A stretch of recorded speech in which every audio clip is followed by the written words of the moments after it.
तो हेलो दोस्तों, कैसे हैं आप लोग। आई होप सब अच्छे होंगे। तो स्वागत है आप लोगों का मेरे इस ब्लॉग में।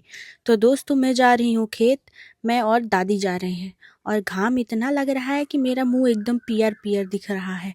अब मैं क्या ही बोलूँ। तो दोस्तों, अब मैं जा रही हूँ खेत और उधर साइड बगीचा भी है हम लोगों का, तो आप लोगों को भी दिखाएंगे अपने बगीचे। और दोस्तों, इस साल ना मेरे सारे के सारे आम आए हुए हैं। मतलब आम गैप कर कर के आते हैं, जैसे एक साल आए और एक साल नहीं आए। तो इस साल आए हुए हैं और सारे के सारे आए हुए हैं। दादी बोलती यह इट्ठे गिल्याना या है, अब पूरे गर्मी ताके का पड़ी देखे का पड़ी। मैं बोले दादी हो गया, सब हो जाएगा। तो हम और दादी चल देते हैं खेत के साइड। और ये पता नहीं किसका खेत है, हालांकि ये पहले से ही गिरा हुआ है और हम लोग अब खौंदे डाल रहे हैं। जिसका भी खेत होगा ना, हम लोग को पा जाएगा तो दौड़ा दौड़ा के मारेगा। तो दादी बोलती हैं अरे वो गांव की एक दादी का है, अगर हम उनके खेत से चल रहे तो वो भी तो हमारे खेत से चलती है ना, तो ऐसे बराबर हो जाता है सब कुछ। ऐसे कैसे कोई दौड़ा दौड़ा के मारेगा। तो दोस्तों, ये खेत हमारा है और ये अभी कटने के लिए बाकी है। 2-4 खेत अभी बाकी हुए हैं कटने के लिए, बाकी सब हार्वेस्टर से कट चुके हैं। वो इसलिए क्योंकि भूसा भी तो चाहिए गाय भैंस के लिए। तो एक ये बच्चा है और एक घर के पास है और 2 और हैं थोड़े दूर हैं, और बाकी सब तो हार्वेस्टर से कट गए हैं। तो दोस्तों, ये रही हमारे गांव की नहर, पतली सी छोटी सी, और इसी से खेत की सिंचाई होती है। तो मैं दादी से पूछती हूँ दादी अभी इसमें पानी है क्या। दादी बोलती हैं कुछ पानी वानी नहीं आया है, तो गिन्हा गिन्हा तो पड़ा है कुछ। सही बात है दोस्तों, बहुत ही गंदा पानी है। पर कोई नहीं, जब पानी छोड़ेंगे ना उधर से तो ये सब क्लीन क्लीन साफ साफ सब हो जाएगा। तो दोस्तों, मैं ये बगीचा तो आ गई। यहाँ पे 3-4 पेड़ हैं जो कि अपने हैं, और ये भी तीनों के तीनों फरे हुए हैं। 3 नहीं 4 है, वो देखिए उसमें एक और है। मतलब दोनों जॉइंट है लेकिन अलग अलग वैरायटी है। इधर साइड अलग है, उधर साइड अलग है। और मैं आप लोगों का इनका नाम भी बताऊंगी। तो दोस्तों, ये रास्ता बहुत ही उबड़ खाबड़ है क्योंकि हम लोग शॉर्टकट से आए हैं, और इस रास्ते को आर मेड़ बोलते हैं गांव के लैंग्वेज में। तो हम लोग आर मेड़ होके के जा रहे हैं आमातरी। तो दोस्तों, मैं सारी लैंग्वेज को कुचड़ पुचड़ कर दी हूँ। तो दोस्तों, आप लोग देख सकते हैं आम में छोटी छोटी टिकोरियां आ गई हैं। तो दोस्तों, ये साइड वाले पेड़ का नाम है बुटनी वाला, क्योंकि ये किसी के खेत के बगल में है। तो लगता है जिसका खेत है उसको बुटनी बोलते थे, तो इसलिए बुटनी वाला। और इसके बगल में उसको बोलते हैं कलियौना, क्योंकि वो थोड़ा काला काला टाइप का होता है लेकिन मीठा बहुत होता है दोस्तों। और फिर उसके बगल में है 2 जो मतलब एक ही पेड़ जैसे दिखता है लेकिन वो 2 हैं। तो उसको एक को बोलते हैं बम्बैया और एक को बोलते हैं गुलका। मतलब एक वो गोल गोल होता है उसके लिए इसलिए उसको गुलका बोलते हैं, और उसको बम्बैया इसलिए बोलते हैं, लगता है उसका बीज बम्बई से लाए थे। तो दोस्तों, आप लोग सुन रहे हैं कैसे अटर पटर से नाम रखाए हैं आम का, पर गांव में ऐसे ही रखाते हैं। तो दोस्तों, आप लोग देख सकते हैं छोटी छोटी टिकोरियां नीचे गिरी हुई हैं, और कुछ दिन में ये आम बड़े बड़े हो जाएंगे। दादी बोलती है कुछ दिन में ताकई आवे का पड़ी आमा, काहे कि बड़े बड़े हो जाएगी ना। तो दोस्तों, आप लोग देख सकते हैं गेहूं कटा नहीं और धान पहले ही जाम आया। अजीब ही हो रहा है, फिर पानी जमा होता था क्या। तो दोस्तों, आप लोग देख सकते हैं मेरा आम कैसे फरा है एकदम से।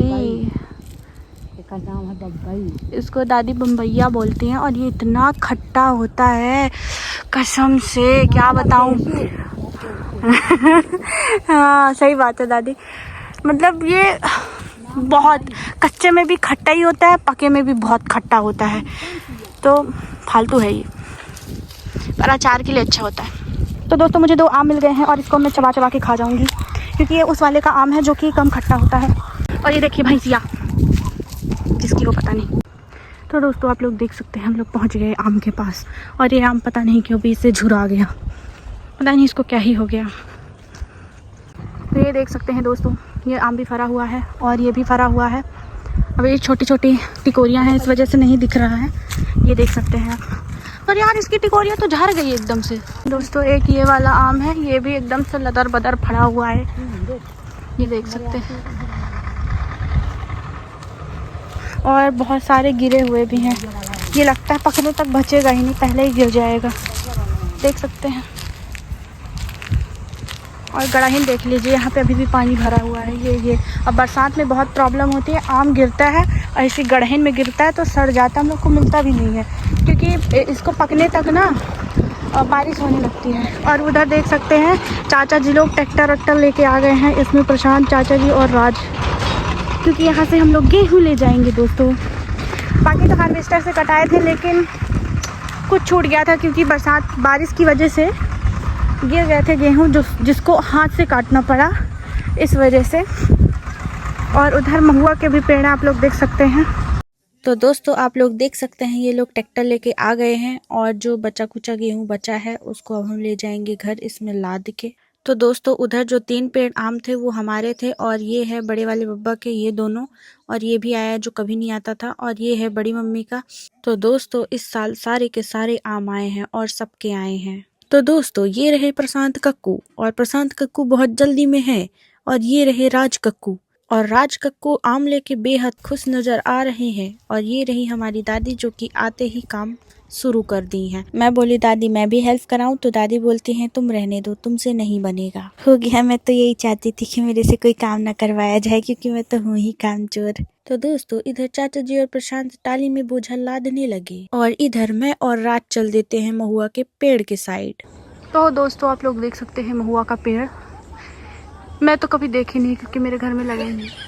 यस दोस्तों ये बात सही है, मेरे घर में महुआ का पेड़ नहीं है। और इस लड़के को देखिए कहाँ कहाँ से जाके महुआ बिन रहा बेचारा। और जिसका भी ये महुआ का पेड़ होगा ना तो हम दोनों को दौड़ा दौड़ा के मारेगा। तो दोस्तों भाई साहब बड़ी मेहनत के बाद 4 ठो महुआ पाए हैं। मैं इनको बोल भी रही थी कि अभी नहीं गिरे होंगे, जहाँ तक मैं जानती हूँ तो महुआ सुबह सुबह ही गिरता है। तो बोला ऐसी बात है, रुको मैं अभी ढूंढ के दिखाता हूँ। फाइनली ये 4 ठो पा ही गया। यह सब काम करने और हम दोनों, सिर्फ हम दोनों बकैती कर रहे हैं इधर उधर घूम घूम के। हमारा चुराई। तो दोस्तों हम लोग उधर से घूमने के बाद आ जाते हैं राज के बगीचे में। और राज के बगीचे में इतने आम गिरे हुए थे छोटे छोटे, और देखिए लड़का बिनने भी लगा। बोला जो बड़ा बड़ा है ना मैं बिन के ले जाऊंगा घर। बोलता है दीदी मुझे लगता है कोई तोड़ के फेंक दिया है, अब मैं कल से आऊँगा अपना आम ताकने, क्योंकि अब बड़े बड़े भी हो गए हैं। और दोस्तों ये डाल मेरी फेवरेट है, क्योंकि जब भी मैं आम ताकने आया करती थी जब छोटी थी, अब तो नहीं आती हो, जब छोटे थे ना तब आया करते थे। तो इसी में बैठते थे, झुक्का झोलते थे, और सारी दोपहर हम लोग यहाँ पे बहुत मस्ती करते थे और बहुत मज़ा भी आता था। बट अब बहुत कुछ बदल गया है, अब वैसा नहीं है जैसा, मतलब बचपन अलग ही होता है, बचपन में अलग ही एंजॉयमेंट होता है। बड़े होने के बाद सब अपने अपने कामों में बिजी हो जाते हैं। बचपन में तो किसी चीज़ की टेंशन ही नहीं होती है, बस खाओ पियो खेलो कूदो और सो जाओ। तो दोस्तों आप लोग देख सकते हैं टाली में बहुत सारे बोझे लद चुके हैं। और आप चाचा जी की ट्रैक्टर चलाई देखिए, थोड़ा सा ऐसा लग रहा है जैसे कितनी मेहनत लग रही हो इनको चलाने में। इधर दादी और प्रशांत गेहूं समेट रहे हैं। दोस्तों इस साल बहुत बहुत ज़्यादा नुकसान हुआ। एक तो बारिश की वजह से पूरा गेहूं गिर गया था, ऊपर से हार्वेस्टर वाले ने पूरा एकदम कुचूमड़ बना दिया। काटने के बाद भी और इतना समेटने के बाद भी नहीं भी निकलेगा तो 1 खाड़ी तक इसमें दाना निकलेगा। मैं खेत घूमी हूँ थोड़ा सा, तो मैंने देखा है हर जगह पे बाली बाली, पर इतना कैसे बिन पाएंगे अकेले। बिनने लगेंगे ना तो लगता है साल बीत जाएंगे, इतना ज़्यादा अनाज गिरा है इसमें। और हार्वेस्टर भी ऐसी थी, चाचा जी बता रहे थे कि उसमें से थोड़ा थोड़ा गिर रहा था, तो अनाज भी नीचे गिरा है, तो बहुत ज़्यादा नुकसान हुआ। हालांकि अब हम लोग थोड़ा बहुत समेट रहे हैं जितना अपने हाथ पे आ रहा है, बाकी नुकसान तो सही बहुत हुआ। पर दादी बोलती है कि जिस हिसाब से भगवान बारिश कर रहे थे ना, आधी पानी आ रहा था, तो इतना मिल गया बहुत है।